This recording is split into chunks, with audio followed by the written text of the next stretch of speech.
Weird Scenes Inside the Canyon by David McGowan. Now, I'm doing this as a follow-up review to a review I did of one of McGowan's other books called Program to Kill. This was his final book. He passed away, I want to say about maybe only about a year or so after this was released, and I actually have a signed copy that I requested right after this was released. Um, McGowan's previous work dove into the serial killer culture and mind control and how all of that was interrelated, and got into a lot of occult crime. A lot of really good stuff. Just so if you're into that sort of thing, definitely check out that review and dig into that because Dave McGowan has some really fascinating work on that subject. Um, his writing style is can be frustrating sometimes. It's one of those things where the first time I read Program to Kill, some of it kind of frustrated me. I went back and read it again, and I liked it a lot better the second time. So some of that kind of grows on you depending on your attitudes about these things. Um, but this is a really fascinating dive into the music culture in Hollywood and LA in general, and specifically the canyon referred to in the title is the Laurel Canyon area, and I'm just going to hit a couple of the couple of the key things that he talks about in here. One of which is which I into all kinds of secret places, and also I was surprised I had not stumbled across this before, was in Laurel Canyon, up in that the upper part of that area, in that mountainous area overlooking Hollywood. Excuse me. There is a mountain called Lookout Mountain, and on that mountain, or in that mountain, is a facility, an Air Force facility called Lookout Mountain Laboratory. And Lookout Mountain Laboratory, I think, was originally constructed uh, around late World War II, maybe a little after World War II. I think it had started as maybe an anti-aircraft position there to defend the Los Angeles area, but grew into this massive underground laboratory that processed films. It was a massive film studio up in the mountains, and was a classified installation, I believe, right up until the late 60s, early 70s. I may be getting that wrong, but the fascinating thing is you had this classified studio that was producing propaganda films, producing a lot of the atomic bomb footage was processed through Lookout Mountain Laboratory, and this was a very sensitive Air Force installation. Now, if you look at where it was located in relationship to a lot of the counterculture movement, you'll be very shocked because some of it was literally across the street or catty corner to it. So you had this major secret Air Force installation, and then literally across the street or up and down the street where it was located, you had all of this major counterculture movement happening.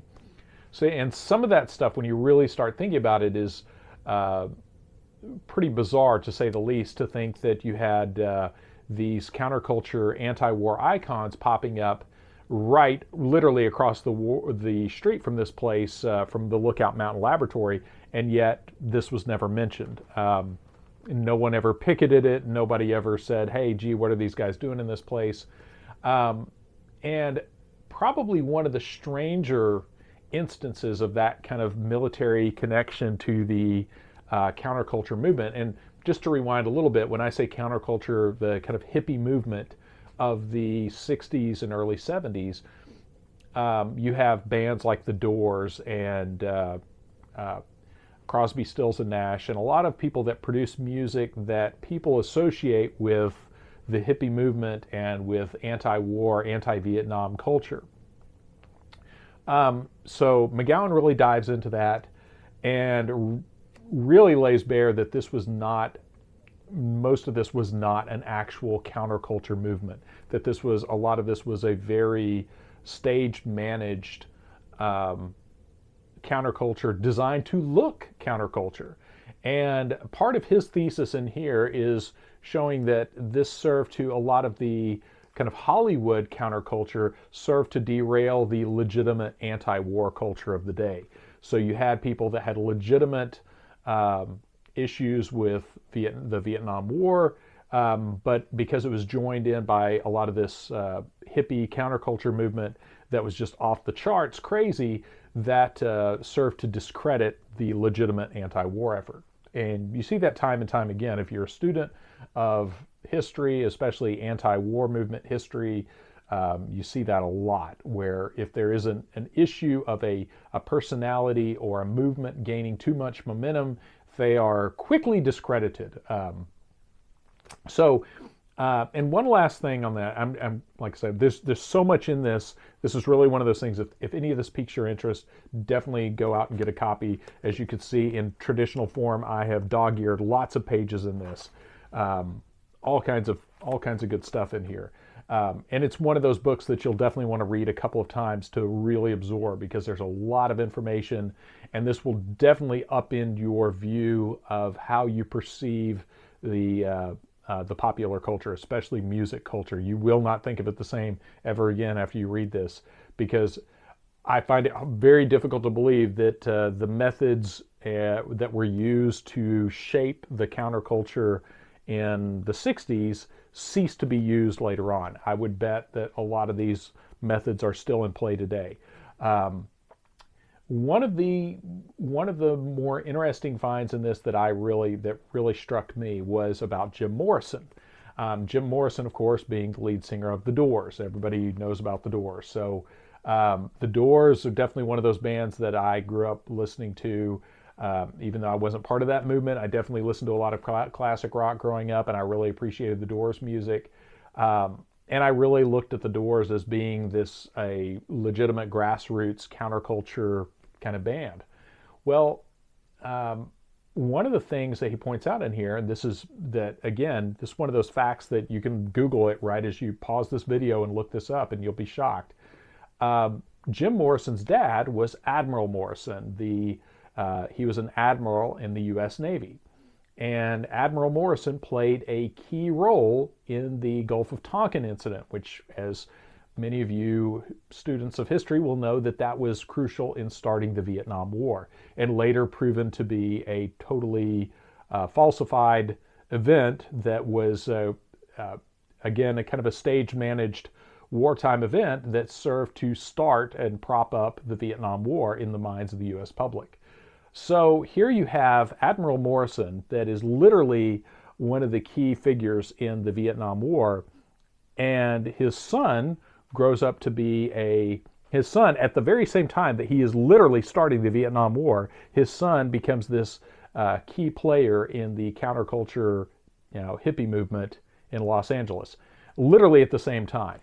And neither one mentions the other. Now, any of you who've ever been in the military know that security clearances are difficult to come by, and I guarantee you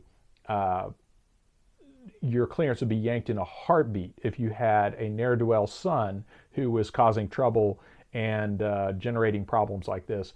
So I find it hard to believe that Admiral Morrison was unaware of the activities of his son, or that the son was unaware of the activities of the father. So really fascinating stuff there. And along those same lines is Frank Zappa's father was in the Chemical Warfare Division of the Army, I believe. I may not be getting that right.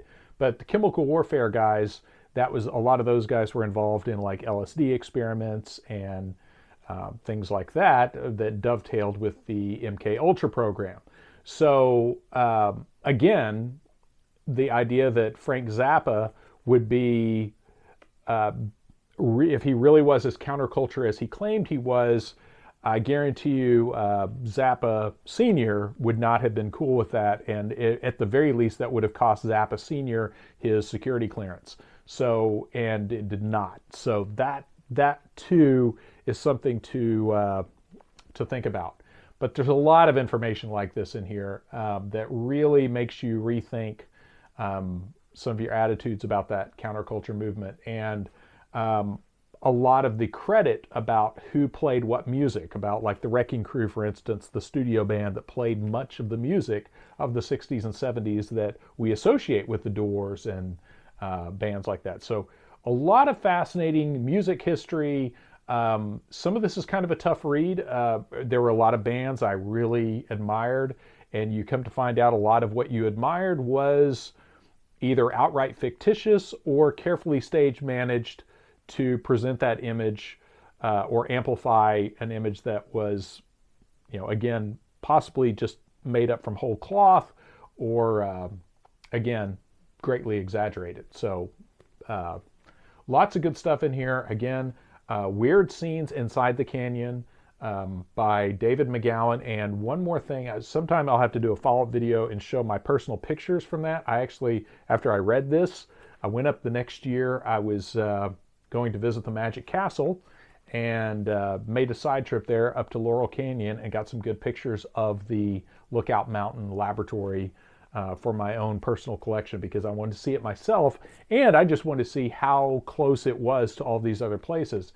And I was very surprised. We're talking about a very narrow road up the mountain with houses crammed right up against each other, and all these key locations like the Four on the Floor murders happened in this area. There's a lot of weird stuff that went down in Laurel Canyon, all the way stretching back to the days of Houdini. So, and McGowan does a good job of covering that. So anyway, if you're into that and you're ready to have some of your idols crushed before you, this is a very fascinating read and will definitely prompt you to dig a little deeper into the music scene.